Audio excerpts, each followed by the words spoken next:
بسم الله الرحمن الرحيم الحمد لله رب العالمين والصلاة والسلام على أشرف الأنبياء وعلى آله وأصحابه أجمعين. Assalamu alaikum wa rahmatullahi wa barakatuh. Hope you can all hear me. Just a quick mic check would be useful.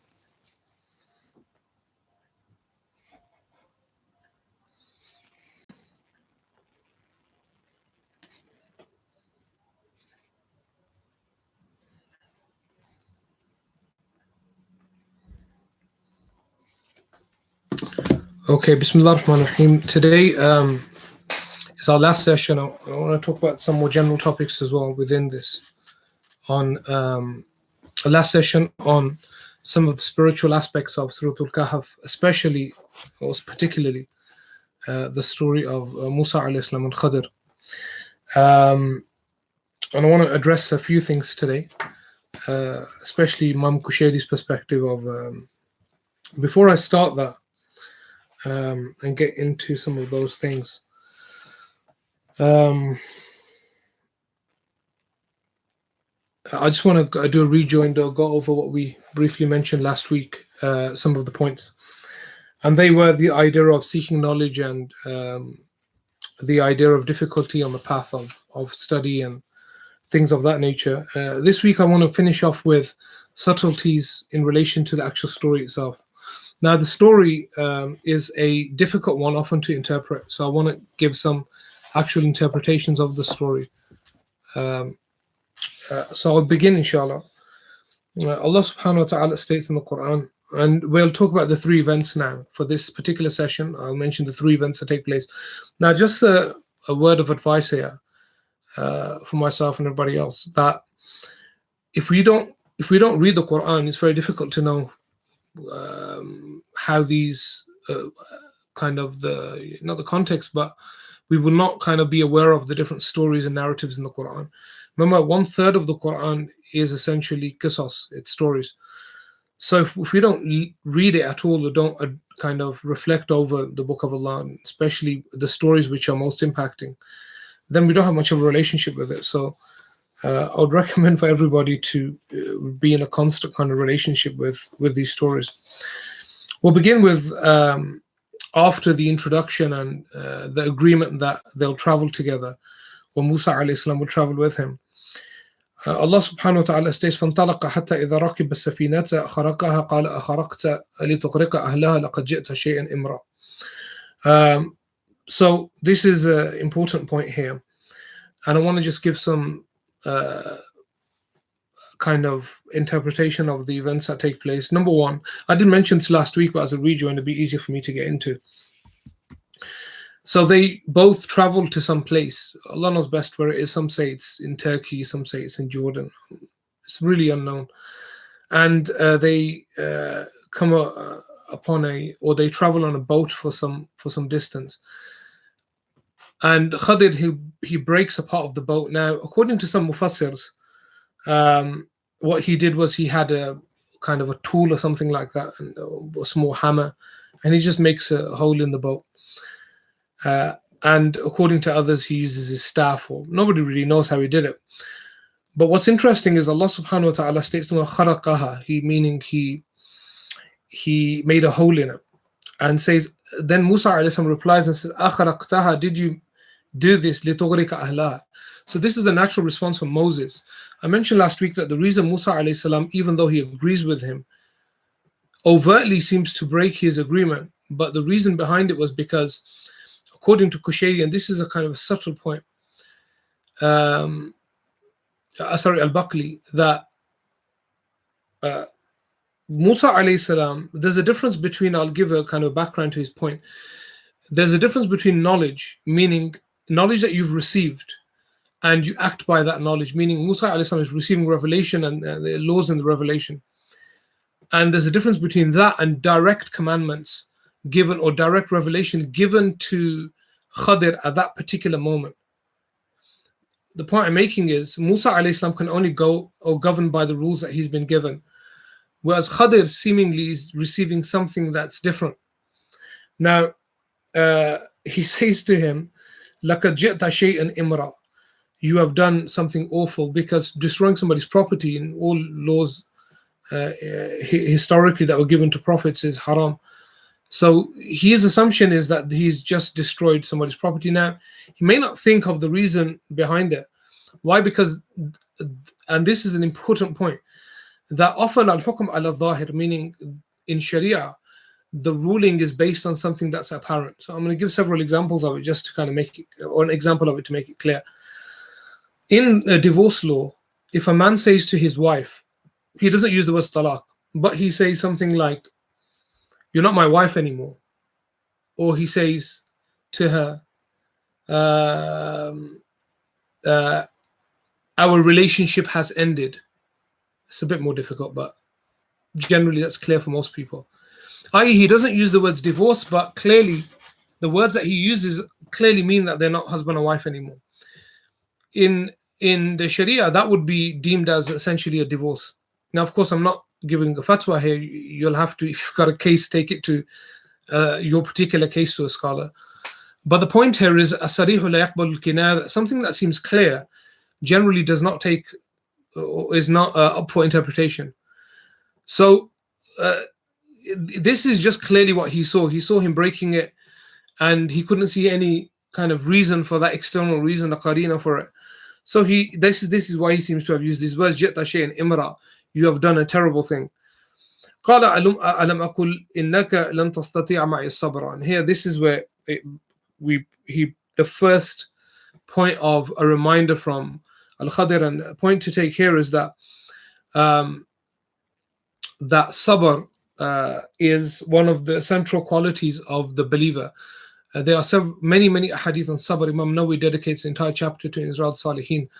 But aside from that, sabr is probably one of the defining characteristics of the believer.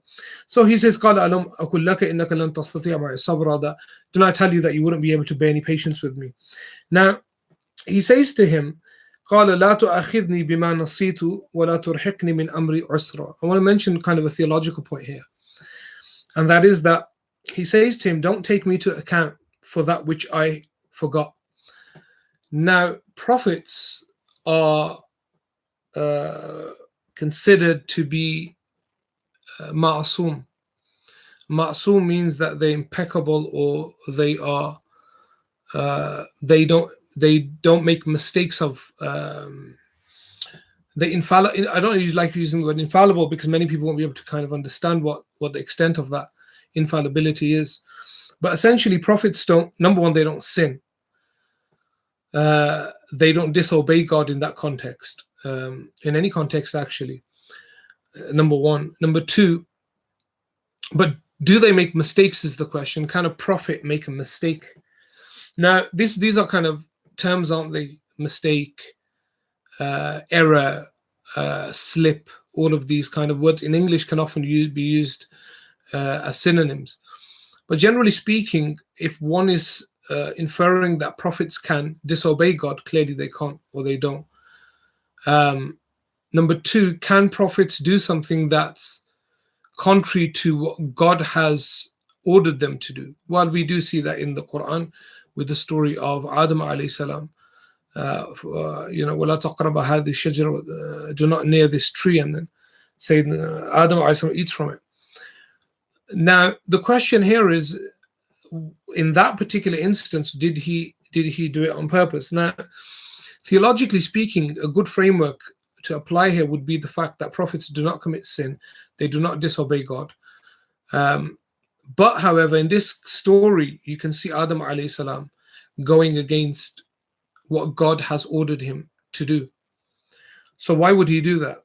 Well, a good interpretation by many of the theologians is that he had forgotten what God had commanded him to do. Many years take place between the two events: the event of the promise or the command, and the event of eating from the tree.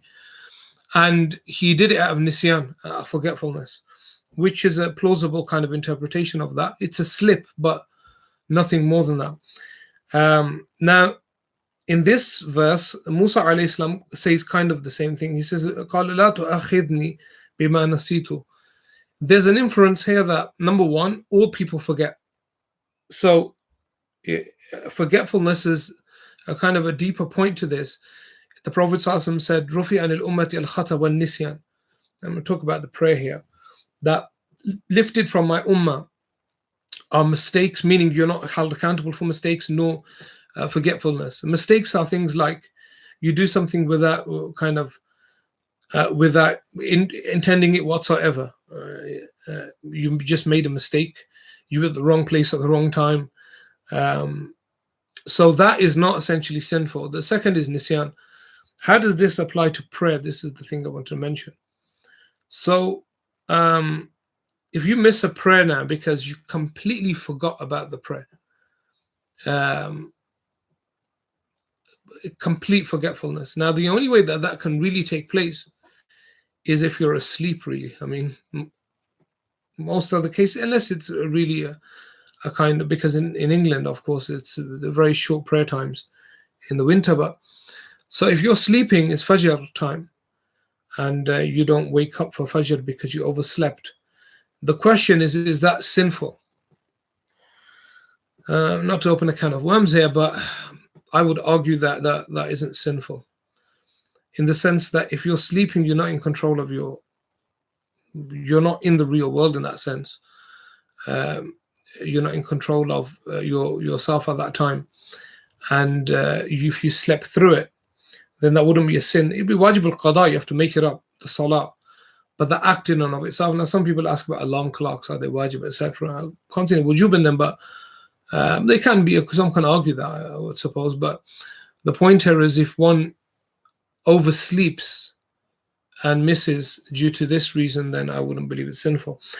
So nisyan, generally speaking, forgetfulness is nobody's held accountable for forgetfulness.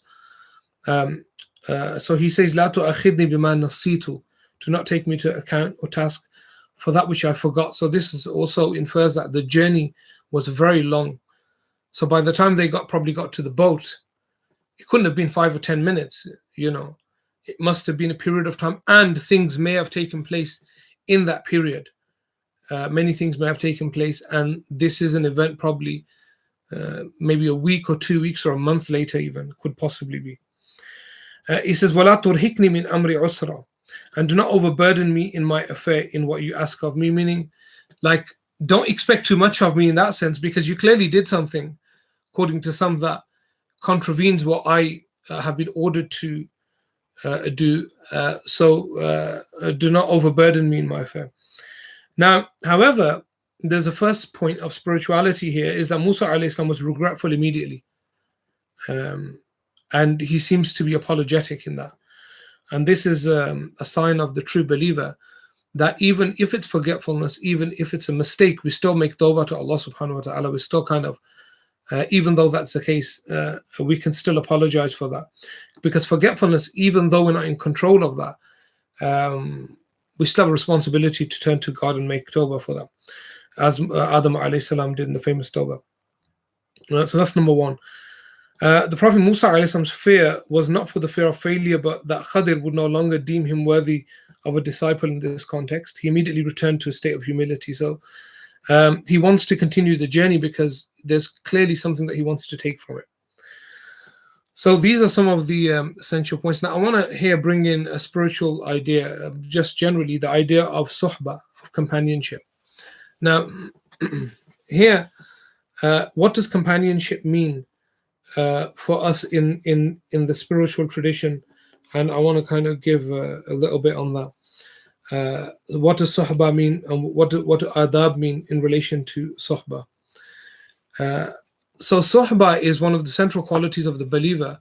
Allah subhanahu wa ta'ala, the Prophet in a hadith talked about julusa'ullah, the people who sit for God, meaning in together. The Prophet emphasized good company constantly, but I want to mention an important point here, which is about people becoming religious or religiously minded or praying or things of that nature. If you are a person who doesn't pray and then begins to pray, it doesn't mean that you leave the company that you previously had. That's not a condition, unless that company is corrupting you entirely. So it's one of the mistakes that people make is when they become mutadayyinun, like become religious, is that they become too holy apparently for their previous friends. This is not about suhbah, not anything to do with it. In fact, you should probably affect them with something that you've experienced. However, suhbah is a central quality, especially for children, that if children, Sidi Ahmad Zarruq said, the worst influence on children are bad children. So you'll know that if you grew up with bad children, that a lot of your qualities are based on that. On the spiritual path, suhbah is a central principle. However, Imam al-Ghazali, for instance, is an example. He didn't actually make friends with many people, and his idea was that he said, I won't be able to fulfill all of their rights. So he just like kept his kind of network very small. So if you feel as a person that your harm will reach other people, then you probably shouldn't be bringing them into the circle, because you may harm them. Don't assume that everybody harms you. So sohbah is very important and is a central point of the surah, that Musa alayhi salam has this companionship with al-Khadir. Now I want to mention a really interesting point here about companionship. If you look at the Adam story, so Adam alayhi salam, the Adam story is very ambiguous in a sense, because the Adam story, Adam alayhi salam, where is he placed when God commands him, "La taqraba hadhihi shajara fatakuna min adh-dhalimin"? When God says that to him, where does this take place? Some people say in Jannah, because Allah said, placed him in Jannah. What does that mean? Which Jannah are you talking about?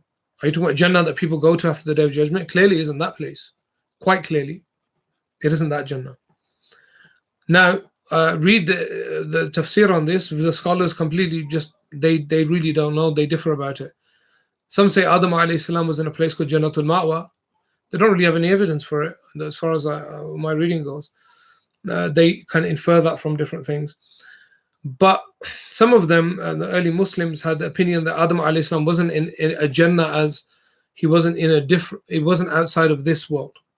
He wasn't in a different dimension or another planet, something like that. Rather, everything takes place in this world. And seemingly, I lean towards that idea as well. That very possibly the entire Adam story takes place here on earth. This is a classical position. This is not like a position that I was just making up.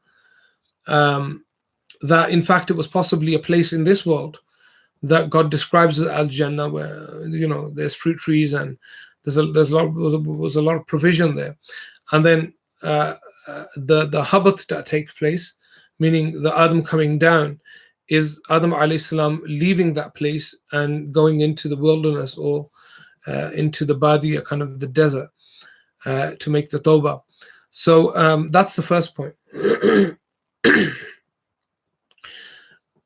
But the interesting point, the point I want to make is not that actually. The point I want to make is, so Adam alayhi salam comes to be, and God says that He gave him, this life, and he had access to food and all of these things. However, Adam alayhi salam does not seem to be content at all. And he seeks from God something to fill that emptiness that he has inside of him. Loneliness, probably, I would say, in a sense. Not emptiness in the crude sense. And Allah subhanahu wa ta'ala creates from Hawa. Now, this is the interesting point, that even though Adam alayhi salam has these kind of material things around him, he still feels a void, you could say. So Allah creates for him a partner. And in the Quran, Allah subhanahu wa ta'ala, when talking about a partner, uses the word sakina, litaskunu, so that you may find peace in your partner. Allah says in the verse as well about mawadda and rahmah, that God places between the husband and the wife. Mawadda is like this unconditional form of love. That's what Allah is called al-wudud. And rahmah and mercy. Now, it astonishes me. It doesn't astonish me actually, but because everybody has their reasons, I suppose, that people now, kind of, it's a modern thing maybe, but people are comfortable, some people, that to say things like, I don't see the point of marriage or getting married or having a partner, marital sense. I'm not really into that. It's a bit weird, because the nature of a human being is always that they gravitate towards a partner, opposite gender as well. I don't mean partner generally, of any gender. Um, and it's something that's natural within the human being. If you have trauma or something of that kind, we have a bad relationship, I get that. But the idea that one doesn't need, that's why the Prophet ﷺ said, "An-nikah min sunnati faman raghiba an sunnati falaysa minni." Marriage is from my sunnah. Whoever does not wish for my sunnah is not from me. He's specifically talking about marriage there. My point is that there is something very special in a partnership. There's something very blessed in that, and there's a void that people will live with throughout their lives if they don't, and that can only be fulfilled by that companionship. And that's something that Adam alayhi salam was given. The point that I wanted to make from all these points, a spiritual point, is that Jannah, when people enter Jannah in the hereafter, there's an assumption, especially for men when they talk in private, and people ask me all the time, like, oh, how many hurs am I going to get? And that's kind of what they're concerned about, is kind of this kind of physical kind of gratification in Jannah. That's about it, and the food that they're going to eat. Two things. So relationship, that was consensual relationship. So, and food. If that's your Jannah, then you really misunderstood it. In fact, the single most important thing in Al-Jannah seems to be, in you read the narrations, seems to be suhbah, seems to be companionship. It seems to be the most happiness that's given in Al-Jannah or received is from the people that are with you. I'll give you a narration about it that's very important, of how important good companionship is, knowing or being around or being influenced by by pious people, righteous people. There's a hadith where a person enters Al-Jannah, and after a short while they can't find somebody, whoever it may be, the friend or a relative or something, but somebody they knew in the dunya. So they ask after the person. They say, if they ask the angels, where's this person? And the person's clearly not there. The person, in fact, is in Jahannam for whatever reason. However, at the mere bequest or remind the mere mention of that person in Jannah, of the person in Jahannam, Allah removes that person from Jahannam and places them in Jannah by the mere mention of it. So this shows you how important suhbah is, and having good companionship with people of righteousness, generally speaking. Furthermore, material is has kind of a beginning and an end. It has an end. I mean, once you fulfilled yourself with that material good, whatever it may be, once you're satiated, then it kind of the feeling disappears. However, companionship is something quite everlasting, and that's why the companions were very concerned about not being with the Prophet ﷺ in Al-Jannah. And a famous companion who is really upset when he comes to the Prophet ﷺ and says, "This is why you're upset." He said, "I know I may enter Jannah, but will I be with you?" And the Prophet ﷺ said, "Al-mar'u ma'a man ahab." A person will be with the one that he loves, meaning in Al-Jannah. So this is the idea of companionship, and this is what we can take from that, of the whole Khadir story. It's not only learning, but it's being in that presence of another person. And a conversation that I had yesterday, just to kind of bring in a very important point. I was talking to one of the students yesterday, and they were just talking about study and stuff, and I said it's very important, and those who have studied will know this, that that people keep a long period of time in relationship with a teacher, because that's how you end up studying properly. It's if one just goes kind of mudabdab and it just goes from one place to another, you'll never ever benefit. You have to spend long periods of time with certain teachers to benefit, and just that connection. Or I remember Sheikh Muhammad Awama mentioned something very interesting about study. He was talking about how obviously he's a great scholar of hadith, but he said, I've always stayed in contact with, meaning his teachers, he's very elderly now, and constantly back and forth with questions and discussions, and throughout his entire life. So this is again the idea of suhbah with the righteous. Next, they move on. فَانْطَلَقَ حَتَّى إِذَا لَقِيَ غُلَامًا فَقَتَلَهُ قَالَ أَقَتَلْتَ نَفْسًا زَكِيَّةً بِغَيْرِ نَفْسٍ لَقَدْ جِئْتَ شَيْئًا نُكْرًا. This is a very, very controversial one, really controversial. this is difficult to explain sometimes. Let's have a try. So فانطلق حتى إذا لقي غلاما. They carry on traveling and they come across a boy. The word ghulam in Arabic means he must have been around between 7 and 10 years of age. He wasn't a fata, he wasn't a teenager. He was maybe 11 years old, most maybe. So they come across this boy, فَقَتَلَهُ, and Khadir kills him, which according to any standard is something very bad. Imagine you're walking with somebody and regardless of however pious he is or whatever you think of him, and he stops and just strangles somebody to death, and that person is a 10-year-old boy or a girl. Sayyidina Musa responded with even harsher terms this time. He said, أَقَتَلْتَ نَفْسًا زَكِيَّةً, and the first point he mentions. He said, did you kill somebody that's innocent? Zakiyah, because all children are innocent. The point of theology here is that even children mushrikeen, children of disbelievers, are essentially innocent according to the soundest position. And really according to any real rational position anyway. That if they die, they are innocent, completely innocent. And in one hadith suggests that they were the children that were playing with Ibrahim alayhi salam when the Prophet went on Mi'raj on the night journey. So he kills him and he says, Nafsin zakat bighayri nafsin, and you killed him without this being kind of in retaliation or something of that nature. Now, without his having killed anyone. So he says to him, بِغَيْرِ نَفْسٍ لَقَدْ جِئْتَ شَيْءٍ نُكْرًا. So he moves a notch up now with the word that he uses. He says, assuredly you have done a horrible thing. شَيْءٍ نُكْرًا. Now, this is a very, very serious problem here for Musa alayhi salam, because killing somebody, you can forgive a hole in a boat. But killing somebody, there's no real answer to that. There's no comeback, essentially. So, now, this is a difficult one because later, I'll explain, inshallah, in about 10, 15 minutes when we get to the answers for all these. However, this has been, the ulama have given detailed answers to this of why Khadir killed the boy, and this whole idea of killing people in the first place with wahi. If we receive revelation to kill somebody, to take somebody's life, what weight does that hold? And can other people apply the same rule through inspiration? We'll get to that, inshallah. Shut the door. Papa's not going to shut the door.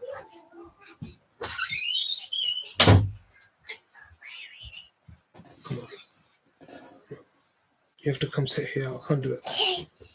I want you to do it for me. Do it for me. I'm sorry. Everybody's going to have to have some patience here till we hook him up with. Way. Is it wrong way? What is it? Spider-Man. Spider-Man.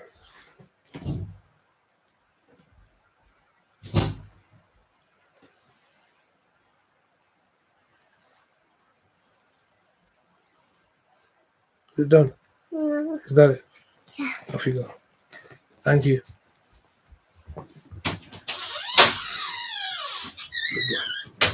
So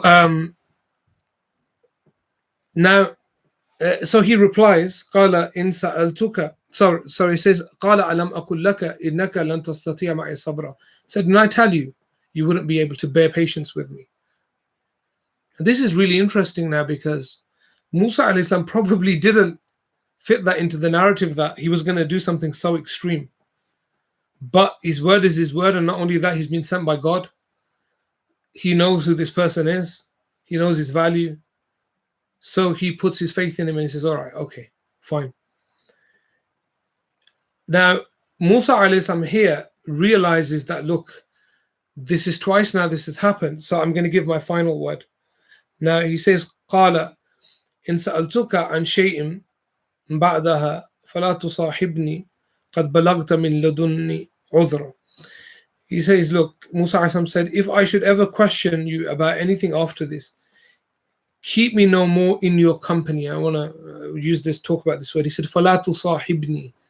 The word sahba is mentioned again, keeping company. He says, don't keep company with me. Now, one of the etiquettes of being with teachers for long periods of time is that certain teachers, not all, do do not like students asking certain types of questions, or questions that are not relevant, or questions that are not relevant at particular points in their study. And they'll warn them, and if they keep asking, then it's against the adab, and they'll maybe even they'll kick them out of the class if they constantly question them. This is one of the rights of a teacher. The teacher has the right of removing a student if they feel that they're not progressing in the way that they should, and they don't understand what progression even means in that sense. But here Musa alayhi salam lays the rule down. He says, "Fala tusahibni." He said, don't accompany me. He says, "Qad balagta min laduni udhra." You don't even need to, like, you. It's not even you saying it. You have now received a full excuse from me. Al-udhr. So anyway, they continue. فانطلق حتى إذا أتيا أهل قرية استطعما أهلها فأبوا أن يضيفوهما فوجد فيها جدار يريد أن ينقض فأقامه قال لو شئت لاتخذت عليه أجرا. So now they go to another place. Some people say this in Turkey. The people there are really stingy. So the people there are stingy, and they don't give them, because they're guests and musafirs, they don't give them anything like water or food. So Khadir and Musa go to a certain place, and there's a house, and some parts of the house are falling down. So Musa alayhi salam and Khadir together, they fix one of the walls there, and Musa alayhi salam after says to him, "Why didn't you take a wage for that? You could have asked them for a wage. These people have been horrible to us." And that's the end of the journey now. Nothing will happen after this, because again, he shouldn't have asked him, essentially. So Khadir says to him, قَالَ هَذَا فِرَاقُ بَيْنِي وَبَيْنِكَ. This is the end between me and you. There's no more relationship here. سَأُنَبِّئُكَ بِتَأْوِيلِ مَا لَمْ تَسْتَطِعْ عَلَيْهِ الصَّبْرَ. Now I will tell you the interpretation to all the events that took place, the events that you couldn't bear patience with. And he begins with his kind of explanation, which I'll give, and I'll add some things to this as well. So, in summary of these events that take place, number one, we have the idea of patience of the journey. That patience was a central condition on the journey. So, therefore, we take the idea that patience is one of the central qualities for a believer on his journey to God. Just as a simple point, bear in mind not to misinterpret the purpose of this world. The purpose of this world, you may have got completely wrong. We have not been sent here to this world to kind of find some type of everlasting happiness. This is not a world of happiness. This is not the place of Dar al-Baqa, would be like foreverness. Number two, people assume that this world is here to make us happy. No, happiness is very momentary. You have moments of happiness, and then they disappear. The fleeting moments, they disappear. We thank Allah for those happy moments, and then we look to embrace any difficult moment that comes. Like Abu Harith al-Muhasibi states that a statement of Ubadat ibn Sami', that you just be happy with whatever Allah subhanahu wa ta'ala gives you. Be content with it. Whatever Allah apportions you, be content with that. And that's true wealth. Wealth is just to be happy with what Allah gives you. Now, so this world isn't for that, for amassing material, etc. This world is, I would put it this way, that this world or this life is here just to get through as best as we can to get to the end of it. It's like a arduous journey. I'll give an example. There's an interesting book by Stephen King. He has a book called, I think it's called The Four Seasons, I think. So it's 4 short stories in one book. It includes the famous Rita Hayworth and the Shawshank Redemption. There's another book called, in that, by Stephen King, called The Long Walk, I think. The Long Walk. Now, this is, you can say, well, what's the point of this book? But it's, besides being an excellent work, the whole the idea of this book, this novel, is a story whereby the story is the following: that there's a walk that one undertakes, a competition, and it lasts 3 days. And if you win it, you win $1 million. However, if you stop, you're given a warning. Okay, it's 3 days long. If you stop, you're given a warning. On the third warning, you're shot dead. They shoot you dead. Stephen King, if anybody reads Stephen King, you'll understand that. He isn't, he's a little, his stories are quite shocking sometimes. Different seasons there, that's it, yeah. I read it so long ago, I forgot. I thought it was called the Four Seasons for some reason. Anyway, so the whole idea is that now who's going to complete that, even for $1 million? So the whole story is about following these different characters on that walk, and which one of those get killed and which ones make. But that's a very similar idea to the dunya. The dunya is just like a 2-day walk maybe, and it's very, very difficult. And if you stop to take more than a brief rest, the dunya will just take you away. It will make you forget what you were there for. It will make you forget that there's an end point. It will make you forget that was the entire purpose of it. So there's some benefit to maybe take from that story, that the dunya is very simple, very, very similar to that we're not here for long, and that was our purpose, but we just simply forgot it. And interestingly, the shaitan, Allah subhanahu wa ta'ala mentions in the Quran that he says to God that I will sit on this path that you've drawn out for them. I'm going to sit right here. And as they're walking on that path, he says, I'm going to trap them. Very interesting, that again, that journey idea. So you have to understand that first. Number 2, obedience. That the whole story, kind of to take from this story, is the idea of obedience, that he kind of expects obedience here. And in this case, it's encapsulating the idea of patience. Number 3, seeking God's will, or more precisely, invoking God's will in one's expression of intention to follow in companionship for the sake of learning guidance. That seeking God's will, more precisely, invoking God's will in one's expression, invoking what God wants for you, wanting what God wants for you, and for the sake of guidance, So these are some of the underlining themes, spiritual themes, in this relationship between Musa alayhi salam and al-Khadir. Now, the other one that I added was sohba, but one of the most, 2 other things that I want to add here. One is hal, spiritual state, that Khadir alayhi salam embodies this immense spiritual state, al-hal, where he receives this special, distinct knowledge from God. Another point is the idea of love, mahabba. And he said, where does love fit into this? It's the love for God, in a sense, because Musa alayhi salam has gone out to receive rushd. Rushd is something that's not like normal knowledge. Rushd is a form of knowledge that brings you closer to Allah subhanahu wa ta'ala, that brings you closer to God. So there's an idea here that Musa alayhi salam, the whole journey is about mahabba, is about love, really. That Musa alayhi salam has taken this journey to increase his love for God. That he thinks that I may find something here that will increase my love for the Almighty. He's not looking for miracles or anything spectacular. He's a prophet of God anyway. So these things, he sees quite regularly. So that's another spiritual theme, you could say, of that, a motif of that story. So anyway, let's get to some of the interpretations that he gives. He says, أما السفينة فكان لمساكين يعملون في البحر فأردت أن أعيبها وكان وراءهم ملك يأخذ كل سفينة غصبا. He said, look, the reason I broke it was because there's a dictator around here. There's this kind of warlord. The word malik is used, but they can mean warlord or chieftain or somebody really bad here. That what he does is he steals people's boats. And so what I want to do is, these people are poor. They're fishermen.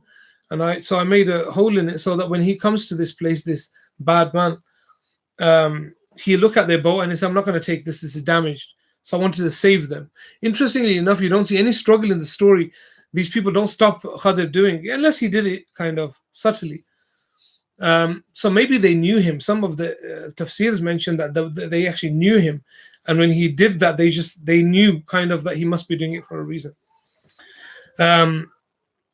So the next point he mentions is about the boy. So this lesson to take is showing kindness to the poor and needy. Next week, inshallah, it'll be a very special discourse. It's a discourse on ubudiyah, servanthood. What makes us servants of God. I'm going to talk about the maratib servanthood is something very interesting. But just to use that a little bit, every human being, every abd, servant of God, has the basic servanthood that we must fulfill, meaning being servants of God. But then each one of you, for me, for instance, and for you, there's a specific expectation of us as well based on our skill set. So, for instance, Ibn Qayyim rahimahullah ta'ala states in the I'lam al-Muwaqqi'in that a teacher, for instance, and a scholar, there are two things that are part of his ubudiyah, this servant-master relationship. There are two additional things than the normal people that he has to fulfill. Number one, the spreading of the sunnah, and number two, spreading knowledge. And number three things, he has to have a higher level of sabr. These are expectations of him. And so I'm going to break down, inshallah, next week, the expectations of all different types of people. So do never think that, and it's really interesting because, so for instance, there's some people have this idea that spirituality is generic. What I mean by generic is that spirituality means you pick up a tasbih and you make a dhikr all the time and you read your wird, and that's spirituality. That's not spirituality at all, actually. It may have some elements of spirituality. Spirituality actually is relative. It depends on the person. For instance, one person's spirituality may lie in charity work. Another person's spirituality may lie in spreading knowledge. Another person's spirituality may lie in a mother in bringing up her children properly. There's an array of kind of different dimensions to it, or types of it. And people assume that because I'm not doing spirituality how I have kind of been told, therefore I'm not a spiritual person. So a mother, for instance, in that sense, will be thinking, look, I can't even pray my salah on time, therefore I've lost a sense of spirituality, which is not true, actually. In fact, her spirituality lies in those difficult moments of putting up with the kids, managing her household, pulling her hair out, doing it. That's her elevation. She's elevated. Her spiritual state is being elevated constantly with Allah subhanahu wa ta'ala, because that's her place of, that's part of her ubudiyah. If that makes sense. So inshallah, next week I'm going to address that. Inshallah. So this particular one is having empathy for poor people. Now, أما الغلام فكان أبواه مؤمنين فخشينا أن يرهقهما طغيانا وكفرا. Two things he mentions, very important. He says that as for the boy, his parents were believers. فخشينا, we feared lest he should oppress them with rebellion and unbelief. What does that mean? It could mean many things. Number one, he kills him because he fears that this boy will grow up to be a dictator. That's my understanding of it. What I take is that this boy was going to be a terrible person in the future. Now, as a simple analogy, you could argue that any dictator that you've had in the world, although God does specifically mention that he'll be a dictator, a ruler in that sense, but let's take that as an example. Do the ends justify the means? So if you take Hitler, for instance, a terrible person, a horrible person, could you argue that it would have been better if Hitler just died as a child? Would all those people have been saved from the gas chambers, all those innocent Jews that died in Auschwitz and other concentration camps, would they have been saved? If Hafiz al-Assad died when he was young, would all those people have died in Hama in 1982, the massacre that took place? If Yazid bin Muawiyah died as a kid, would all those people have died in Harra? I mean, list goes on.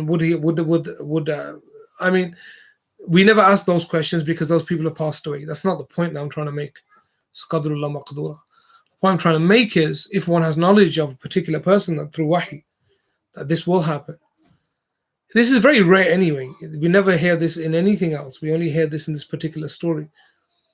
In fact, there's a story about the hadith of Dajjal, where the Prophet ﷺ goes to test if Abdullah ibn Sayyad is Dajjal, a young boy at that time.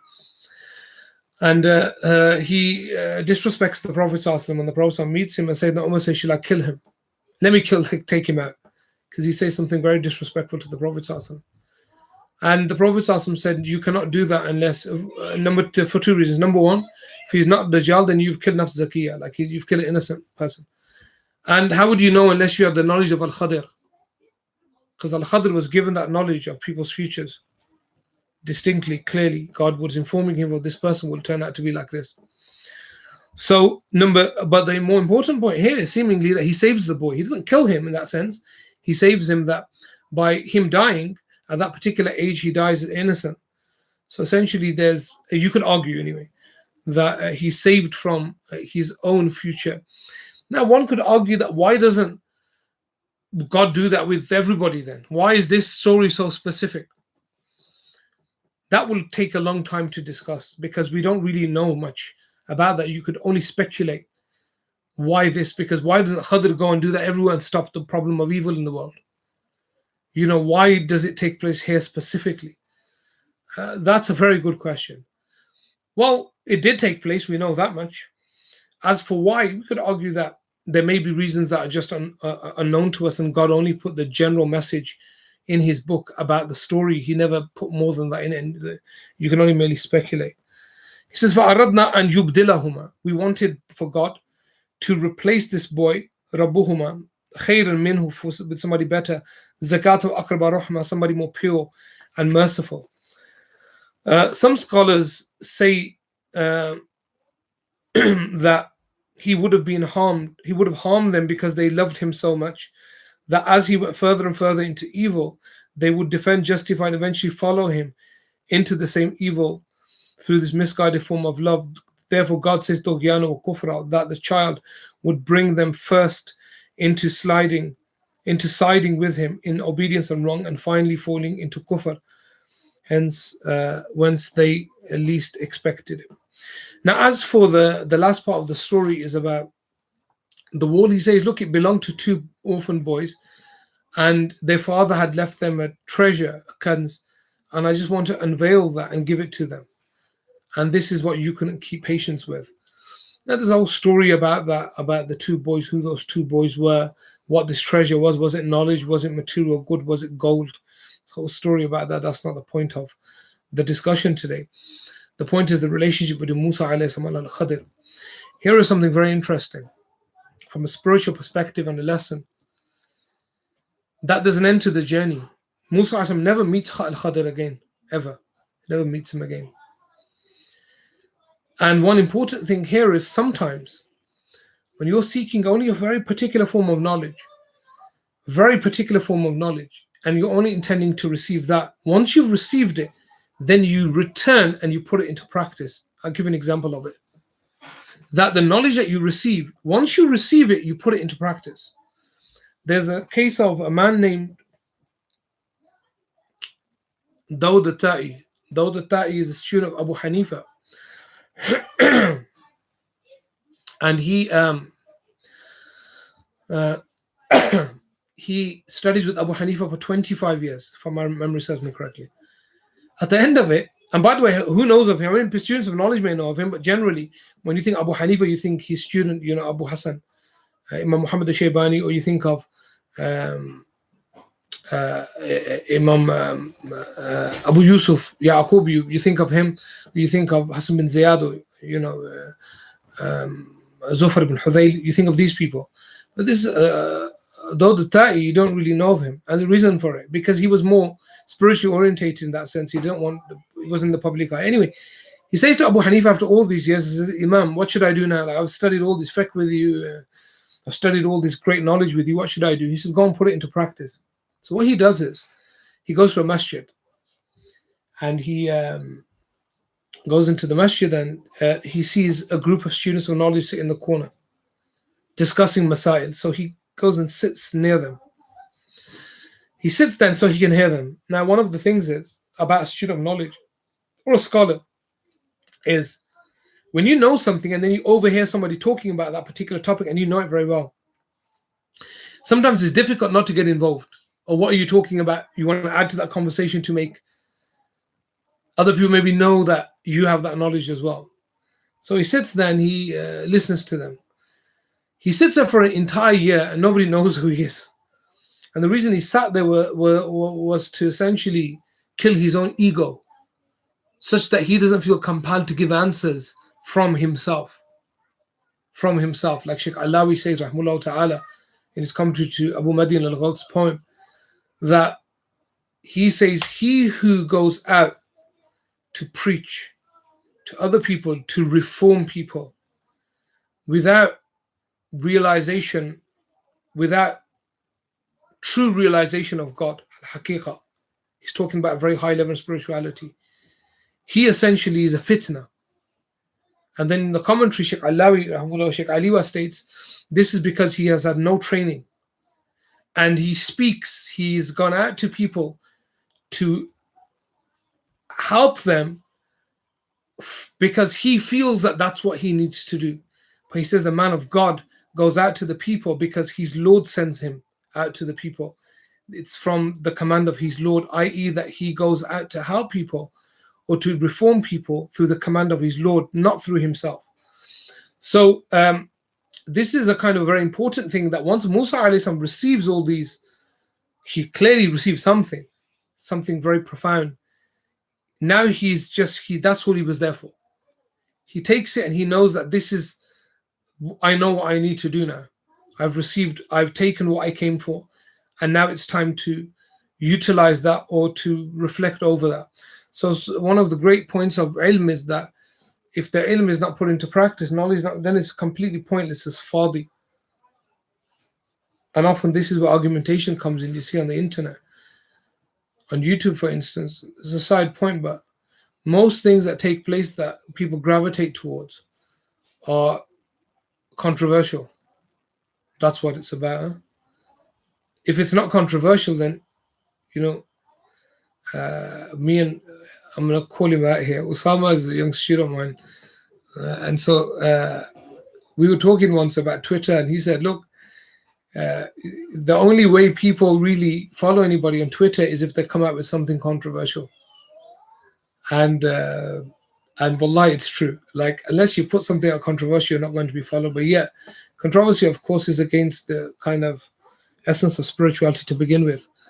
But anyway, that brings us to an end of this particular kind of story. And although the points seem to be quite simple about the story, they seem to be quite normal, but for me, they're incredibly profound. Do not think that the religion is full of things that's going to make you incredibly excited and from the unseen. Sometimes it's the simple things are the most important. I remember somebody was talking once about Timothy Bradley is a boxer. So he was talking about a particular boxer. I can't remember which one. And they asked him, what's so good about that particular boxer? And he said, what's so good about him is that he's absolutely mastered the foundational kind of things in boxing. Tasawwuf or spirituality is foundationed on basic things and mastering them, what we call istiqamah. They may not be the most interesting things. So these things like sabr, companionship, all the things we've mentioned, if one cannot master them or seek to master them, then nothing will follow on from that. So inshallah, we'll stop there and I'll take questions on this and Surah Al-Kahf in general, if you have any, or anything that I said today. Hamza, I've got my phone with me, so you can put them on the phone if you wish. Also, I have another discourse coming up, and just very interesting. You maybe think, what's that going to be about? About Ya'juj and Ma'juj, which I plan to do in a couple of weeks' time. But it's not what everybody thinks it's going to be. Well, what book can you recommend from Sidi Ahmed Zarruq? You spoke about good companionship. How do we go about circles that are built online, all these groups and DMs, etc.? Okay, good question. How does a student know that they're at the end of the journey rather than struggling on the journey and they think that's the end of it? Are you going to upload more on Instagram? I'll start with the last one. Am I gonna upload more on Instagram? If you want me to, I mean, if there's a demand for it, uh, yeah, I'll do it if the people think it's a good idea. I mean, I've kind of gone pretty silent on all forms of social media and communication. For those who know me, I switched my phone off in February. I didn't switch it back on except sparingly. Um, February last year, by the way. But if people think that maybe, maybe I'm gonna put some things on Instagram. We'll see, inshallah. If I feel we had loads of stuff planned, and I've got things to put on there. It's just I haven't taken prioritized it because I've a lot going on at the moment with classes and family and research and all these things. So it's been a bit difficult. And plus I'm really bad with social media anyway, but in the sense that you almost have to be really interested in it to really be good with social media. But inshallah, now that you mentioned it, maybe I'll put some stuff on. Give some suggestions, maybe help me out a little bit of what you want on there. How does a student know that they're at the end of a journey rather than struggling on the journey and they think that's the end of it? Well, ask your teacher. That's probably Allah says, "Fas'alu ahla dhikri in kuntum la ta'lamun." Ask those who know, people of knowledge, people of, if you know not. Allah also states,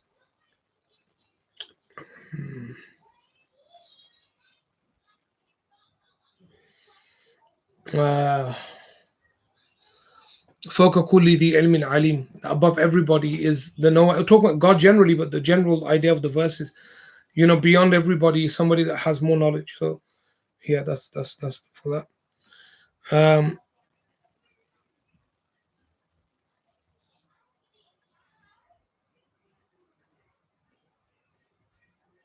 That's a good question. I'll answer that as well. Okay, so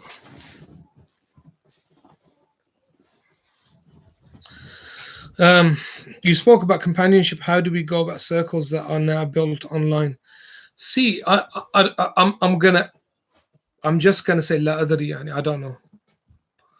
I'm as lost in when I'm talking companionship. I'm talking probably post lockdown now. In terms of online, I don't know. I don't know how that. It's very difficult doing anything online in terms of companionship.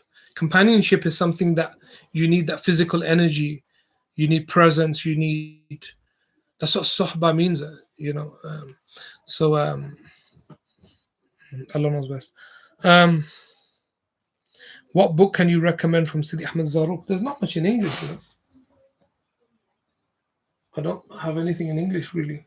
I have his commentary Hizb al-Bahar, but I don't think there's anything in English. Have any scholars mentioned that this meeting occurred in a dream realm? I covered this last week. I haven't read, I haven't come across. The way that I normally process, the way that I try to be as open as possible to the variant of our variant traditions or opinions, and I will fully, if there's another varying opinion that I believe has weight, I generally mention it. I'm not really not the type of person that just blindly follows and things like that.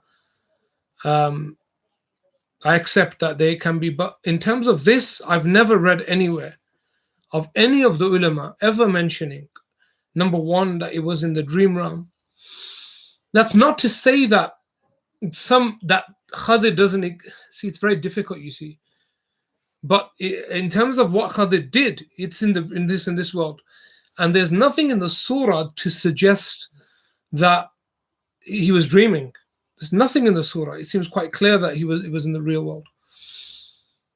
Now, one can probably argue that, look, well, where's Yusha bin Nun then? But I can't see anything in the surah that infers that. So, yeah, unless you have some input in that some reading that I haven't done, but according to I haven't read any tafsir otherwise, or the language doesn't really give weight to that. I think companionship question is based on people who build relationship online and know more people virtually than in person. People you can never ever know anybody in the virtual world is my general understanding. Knowing people is through human interaction, and that's difficult. How on earth are we going to know anybody in the virtual world? I mean, people only present themselves in the virtual world as they only present a version, not even a version of themselves. Often it's a version of a kind of, not a version. Um,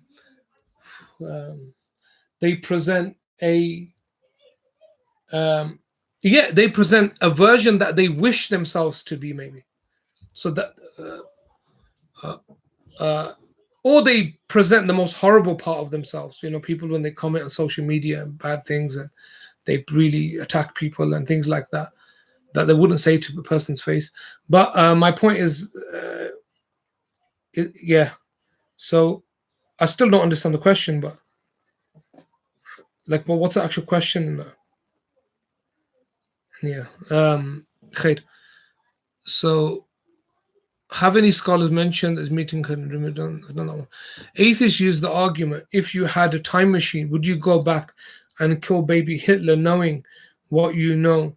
How would we respond to this in light of the Khadir story? Well, I don't know what the point of that question is from an atheist perspective. What are they trying to achieve by that? Because normally when you talk to atheists, it's to answer a question that has some relevance to their atheism. So I don't know if you could add to that, please. Like, what are they trying to get at? Yeah, why not? Like, if you believe in if you have a deterministic outlook and you believe that he's definitely going to do it, you know, it's yeah. So I don't, unless there's a question within the question, why an atheist would ask that.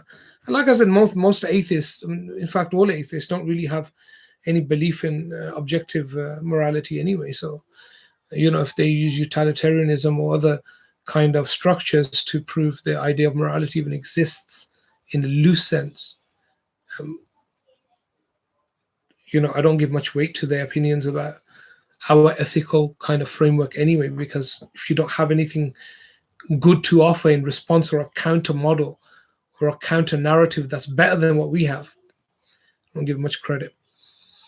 Yeah.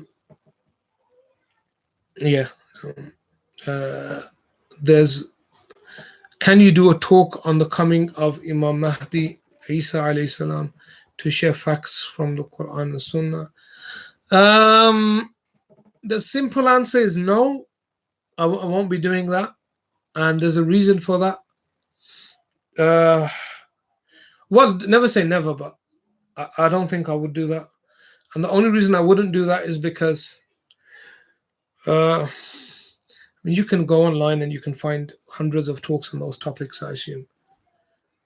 Hundreds of talks on that. Number two, I don't really know what I'll achieve by doing that necessarily. And you say, what about the Yajuj Majuj? There's something that I want to address there, that's why.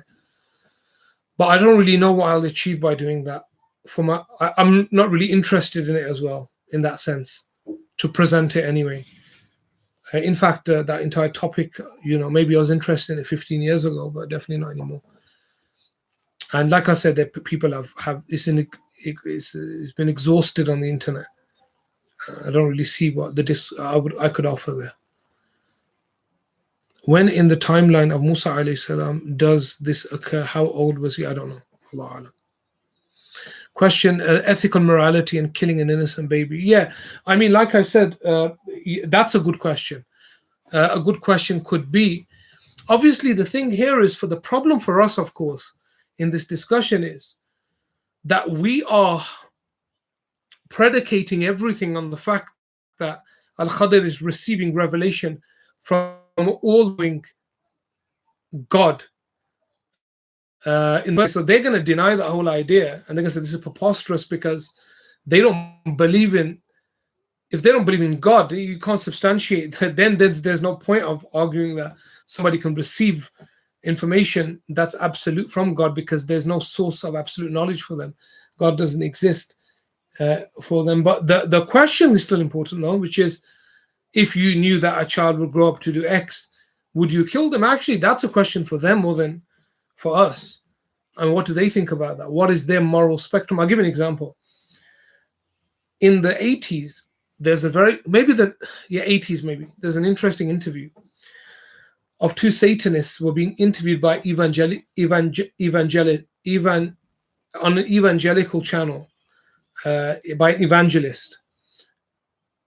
So like, so he was interviewing them, and they said something really interesting. They said, he asked them, he said, "Do you believe that what Hitler did was good?" And that we've had, they were from the Church of Satan, these two people here. But what they said kind of interested me. He said, what Hitler did, we've heard that what he did, you say that it was okay, there's nothing wrong with it. And they said, we don't say that at all. What we say is what Hitler did was just an action. It wasn't right, it wasn't wrong, it just was what Hitler did. And the guy said, like, how can you say that? They said, well, okay, what if Hitler won the war? History is written by the victors. Like all the history we studied of the empire in secondary school.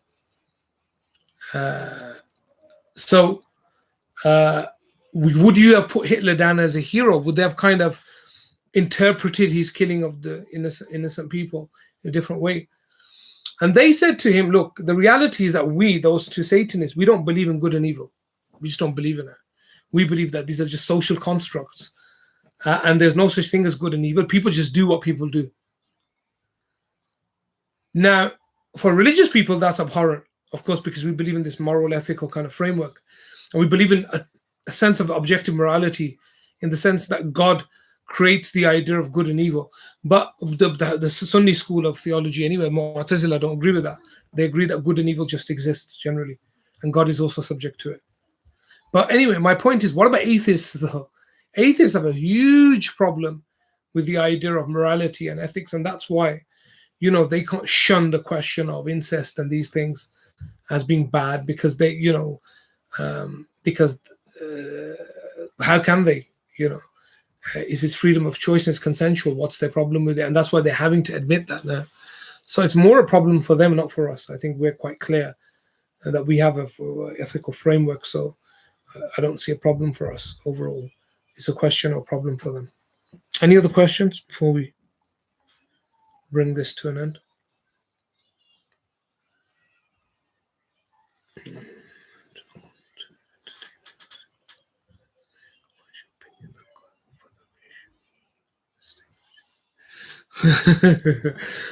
Okay. I mean, look, firstly, I'll read it out, the question. I don't mind reading it, but because you did say the question says, I don't want to entertain controversy, but what's your opinion in regards to about the garden of Fadak? Fadak is this garden that was a matter of controversy between Sayyidina Abu Bakr and Sayyidah Fatima Zahra alayhi salam after the passing away of the Prophet sallallahu alaihi wasallam, and the issue of the use of the term mistake or ijtihadi mistake towards Fatima.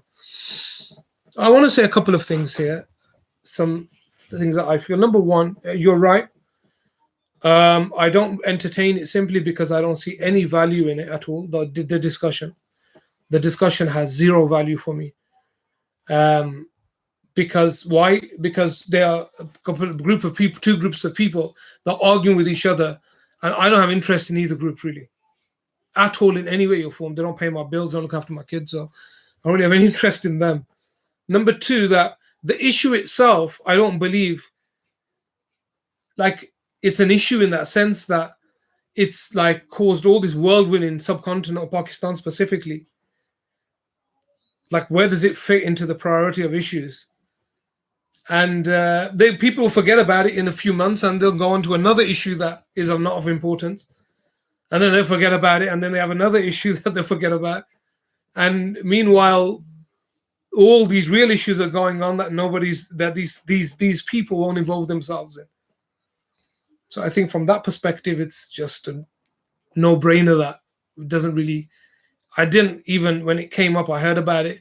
I didn't even look at it. Yeah. In terms of the issue itself, from a historical perspective, the whole idea of semantics and you use this word and he used this word and this word can mean this, and all these semantics and debates over words and you intended this, and I mean, this is such a pointless exercise. you know, back and forth. It just makes no. Most of these people that, by the way, involve themselves in these discussions are useless people anyway. In the sense that if you look at their track record on what they actually do in the community and how people and improve people's lives, etc., by and large doesn't exist. So I haven't really got an opinion on the issue. I didn't even bother looking at the issue. Um, yeah, I mean, I've got absolutely no interest in it. I've got a lot of interest in theology. Don't get me wrong, but is this a theological issue? Like, yeah. So I don't. Does it answer the question or not? No, I don't think so. But I have, yeah, doesn't bother me, the issue. So yeah, I don't think you'll get anything out of me for it, simply because I really don't really interested in it. So probably better to ask somebody that has an interest in it, that may want to, like, sometimes people want to give their take on something. I'll just stay out of the fight. So as for, say, the Fatima to Zahra alayhi salam and the issue itself, said Abu Bakr, look, the thing is that these are people that are dear to us, very dear to us. Sayyidina Abu Bakr is very dear to us. Sayyidina Fatima Zahra alayhi salam is incredibly dear to us. This is something that took place that nobody was there, none of us were there. And we have some narrations about it. We come 1400 years later, we have all the discussions in between, people putting opinion over opinion over opinion. The purity of the event possibly doesn't exist as it actually happened. We only have some things in some riwayat. It's enough to say that one is the daughter, the blessed daughter of the Prophet ﷺ, the leader of the women of Jannah, the greatest woman that God ever created, Sayyidah Fatima Zahra alayhi salam. The other is the best friend of the Prophet ﷺ, his closest companion. We leave it amongst them. We leave it amongst them. On the Day of Judgment, it is what it is. It's between them. We don't need to become judges between all of, the most blessed of people. It's done, and it's not our concern. It's not my concern anyway. I have nothing to say about it. Nothing to add to the discussion that hasn't already been said. And remember, this was, to a degree, the way that the Sirah books mention it. It was an incredibly emotional kind of incident. That incident and the incidents that followed. So therefore, I have nothing to say about it at all. So yeah. Yeah, hopefully, that answers it. Somebody said just saying. I don't know what that means. Salam. So, well, if there are no more questions, then we'll stop there. Hamza, do we have anything else?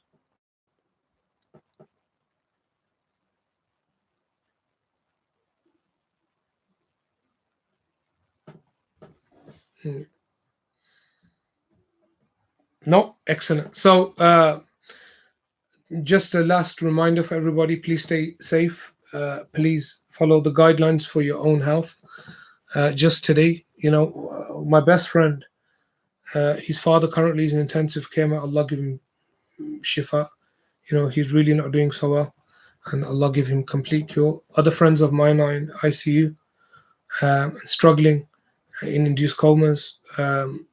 I've received several messages today where people have lost members of their family. A very close friend of mine from Barking, his father-in-law passed away. May Allah forgive him and grant him Jannah. So all these people are passing away. So please be cognizant and be aware of one's surroundings, and be careful of protecting especially vulnerable elderly and yourselves. And pray that all the people that we've lost, that Allah forgives them and grants them Jannah. And that those who are unwell, that Allah give them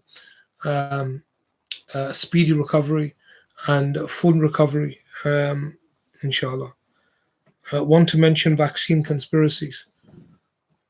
If you want, I mean, I don't entertain anybody's opinion on vaccines unless you've got the certificates to prove your pedigree in the field.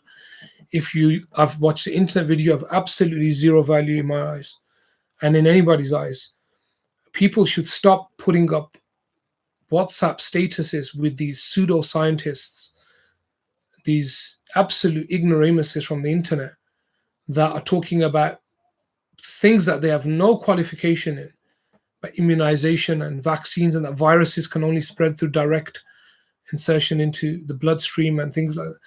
And one guy said, I studied 8 years science. I studied 8 years of science as well, if you can count secondary school and primary school. So, I don't know how anybody can respect a person's opinion unless they're qualified in that field. If you're an immunologist, Bismillah. Interestingly enough, there's kind of all unanimity in that field. There's nothing wrong with taking the vaccine. Take it. In fact, you're all going to end up taking it anyway because you won't be able to travel without it. The Pfizer, as far as I'm aware, gives 2 jabs, give 95% of immunity. And everybody's saying, oh, but what about the side effects? Put another one. I mean, most people, the amount of sugar you consume is going to kill you faster than any vaccine. The amount of junk food you consume, saturated fats, is a faster way. There's more rapidity in it, in reaching a grave, than a vaccine will ever. So, I mean, people are it's like the whole WhatsApp thing as well. Oh, get off WhatsApp, but I'm not closing my Facebook account. Do you know that Facebook owned WhatsApp? I mean, when Mark Zuckerberg, that either do things properly, don't be contradictory about it, or at least be qualified in what you're saying. So everybody's become the muhakkik al-akbar, like the greatest researcher in immunization and vaccine experts, and by watching a video on the internet. I mean, seriously speaking, and Muslims as well, spreading all this stuff, waiting outside of immunization centers and saying, oh, do you know that masjid are involved in this? And who on earth are you? Like, do you have any qualification to even open your mouth on the topic? No, you don't. So stay quiet, keep your mouth shut, because you're going to regret it later when somebody embarrasses you with basic information. In terms of immunization, all elderly should get immunized. My grandmother, I had immunized immediately almost. She took had vaccinated a month when it came out. She's 79 years old, and so we have to protect our elderly. Most of the rest of us will get it anyway at some point. I'm going to take it just as a point of reference for everybody. I am going to take it next week, inshallah. So people say, what, you're trying to stop death? Absolute idiots. I mean, it would incapacitate you. COVID will incapacitate you anyway. So just to avoid being incapacitated for a few weeks, for people who have jobs and things to do, is it's worth taking. So anyway, that's my rant on that topic. So I'm not willing to listen to anybody's opinion on it unless you have a qualification. And by the way, I've spoken to experts on it. Sheikh Shamas, for instance, he works in the NHS. He's in communication constantly with leading experts in the field. Talk to people who know what they're talking about.